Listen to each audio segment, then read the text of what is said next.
All right, well, how do you get the best results in our office? There's a couple key concepts that you should be aware of and that we want to just bring to your attention. We've observed these over 20 years of practice and found that those people who take these concepts the most seriously really do accelerate through care much faster, and they actually end up where they want to be in a much shorter time frame, and they actually stay there much longer as well. So we like to call this video Get Well Faster and Stay Well Longer, very, very specifically for those reasons.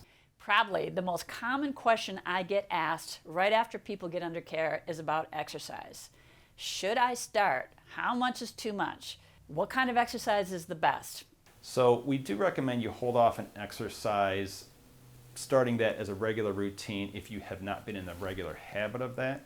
We feel that typically after you've been under care a few weeks is a good time for us to revisit that. Typically during one of your progress exams we can talk about that as far as how you've made progress and the appropriateness of incorporating exercise at that point in time.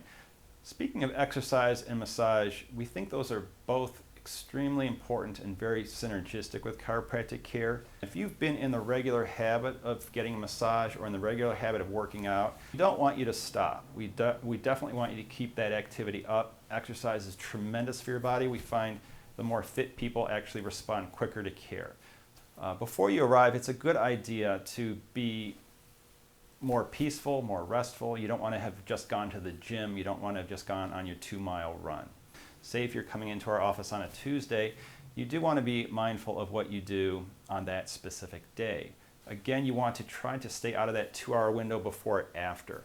Men, don't sit on your wallets. Get that wallet out of the back pocket. When you sit on a big fat wallet like that, it automatically changes the position of your lumbar spine, the low back, and puts a lot of pressure and strain on that and creates a lot of low back pain. It's one of the best gifts you can give yourself is just get rid of that wallet out of the back pocket. Shoes. What should we be thinking about? Women in high heels. You don't want to wear high heels every single day, all through the day. You're going to cause permanent changes to your spine and put a lot of pressure on your spine if you do that.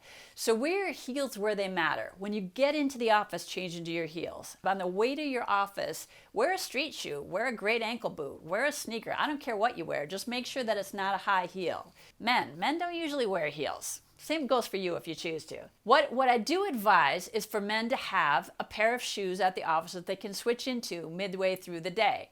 Again, you want to change the muscles that are being used. You don't want to wear the same shoe day in and day out. Change it up a bit. So now we're not work counselors and we're never going to suggest you change jobs, but we do know that the type of job you have can make an impact on your chiropractic care. That's already been worked into your care plan. We know that if you're a factory worker or you're a construction worker or all day long you have a very physical task at your workplace, we know that's just going to take a little bit longer to get results and your progress will be just a little bit slower because of that constant stress on your body. And to help you optimize your care in our office, what we recommend is that you typically come in for an evening appointment. You want to have had all that stress and work and strain on your body kind of out of the way, receive a chiropractic adjustment, and let the rest of your evening be more peaceful and relaxing instead of having your appointment first thing in the morning and then go spend 8 to 12 hours doing that kind of physical activity at work. One thing that has gotten very popular in the last 5 or 10 years is standing workstations. If you're self-employed or you're working at home and you spend a lot of time on the computer, there's some very low cost options for standing workstations that are certainly worth looking into. I've got 2 kids. I know what it's like for students having to go through school carrying their backpacks. Anybody who's seen a teenager knows what I'm talking about. These backpacks are insanely heavy. They can be up to 30 or 40 pounds. It's just that extra strain on the spine that's going to create a situation that's going to give kids back pain and neck pain. So, parents, encourage your kids to get rid of some of that weight out of their backpack. If you can get them to wear the backpack on both shoulders, that's great. Spend the money on a backpack that they really like, a good one, and that's going to make a big difference for your students. Another area for young people, and now even older people, is with the smartphones. Have you ever heard the term text neck? That's phenomena where people spend their whole time, 5 or 6 hours in a day, people spend with their necks down in this position looking at their phones. That's really not how the neck is designed to be used and puts a lot of strain on a growing, developing neck. So what about sleep position? Does it make a difference? The answer is yes.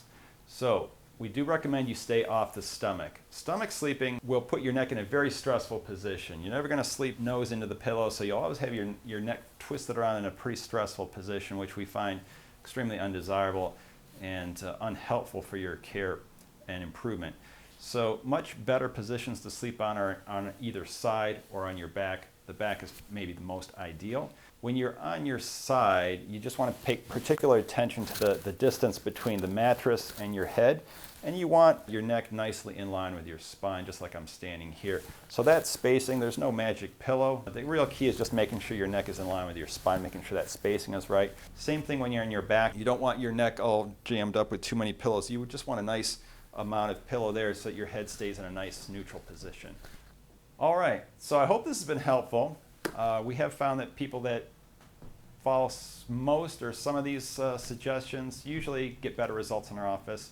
We're really looking forward to having you get great results in our office, and we'll see you in the office again sometime soon.